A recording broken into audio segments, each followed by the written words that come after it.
it's really important for us to be clear about what happened on January 6th, which was an armed militia who attacked the Capitol in an attempt to overturn the fair and free presidential election. But many on the right continue to downplay what happened on that day. The former president claims it was just, quote, a day of protesting, end quote, and is now actually bragging about the crowd size on that day.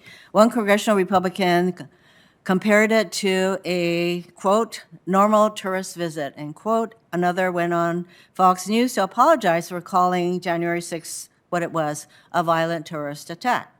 Federal criminal law defines domestic terrorism as, quote, violent criminal acts committed by individuals and/or groups to further ideological goals stemming from domestic influences, such as those of a political, religious, social, racial, or environmental nature, end quote. Based on that definition, when a mob of armed rioters use force in an attempt to overthrow the United States government, that is domestic terrorism. I'd like to ask both of you, is what happened on January 6th domestic terrorism? Mr. Olson? Ms. Sanborn? Thank you, Senator. The Department of Justice and the FBI have been clear that the attacks, the events that occurred on January 6th are being investigated as an act of domestic terrorism. And you quoted from the federal code definition of domestic terrorism, which, if I may, involves acts dangerous to human life that are a violation of criminal law, and in part that are intended to influence the policy of a government by intimidation or coercion. So I think it's entirely appropriate that January 6th events are generally being investigated as acts of domestic terrorism.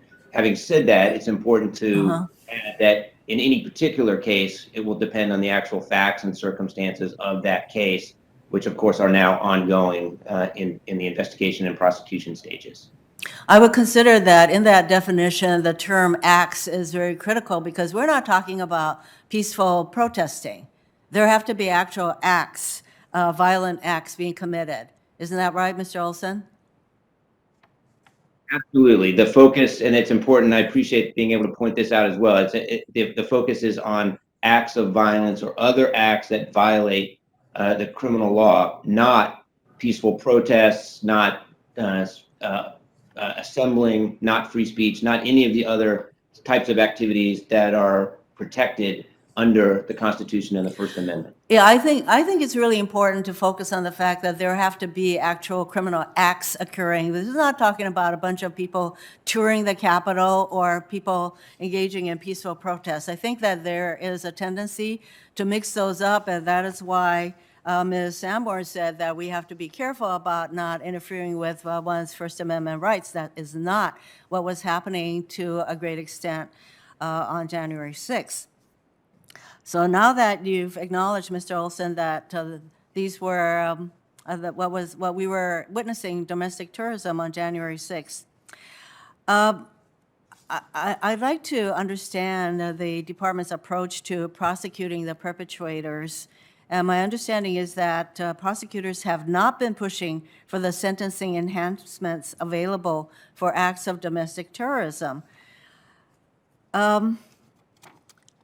Do the actions of January 6th insurrections qualify for terrorism sentencing enhancement? Mr. Olson.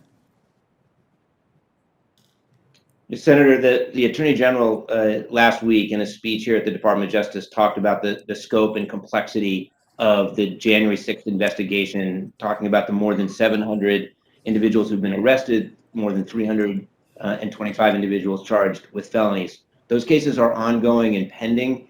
Each case will depend on the specific facts and circumstances of those cases. Yes, and whether excuse me, Mr. Olson, I am running out of time here. So yes, I understand that it depends on the actual acts that an individual committed.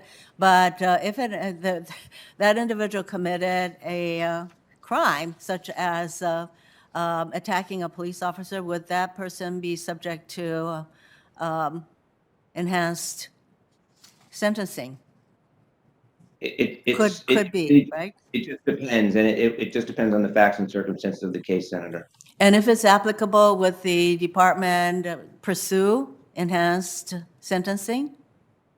It certainly is true that and as a general matter, the department has pursued enhanced sentencing in terrorism cases over the past several years where it's appropriate.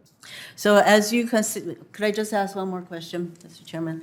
So as you proceed with all of the trials, and you've already, I think, engaged, had settlements with a number of the defendants, then could we see the potential for trials happening where there would be enhanced sentencing pursued by the department? Again, it really is possible depending on the facts of the case. I think the answer to that is yes. Thank you, Mr. Chairman.